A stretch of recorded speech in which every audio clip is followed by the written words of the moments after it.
Ана тілім, Дилавер Осман. Ана тілім, жаным жігерім, мүшкіл күнде олдың қанатым.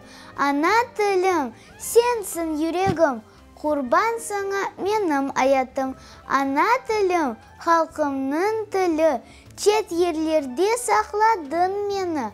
Ана тілім, халқымның тілі, кімселерге талатмам сені. Ана тілім, дағлар қоқысы, чөл чечегі, деңіз ялысы.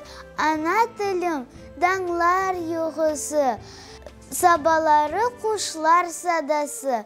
Ана тілім, мұқадес сазым, дүнияңа деңішмем сені. Ана тілім, сон ки нефесім, ватанымда, Қырымда діңлесін.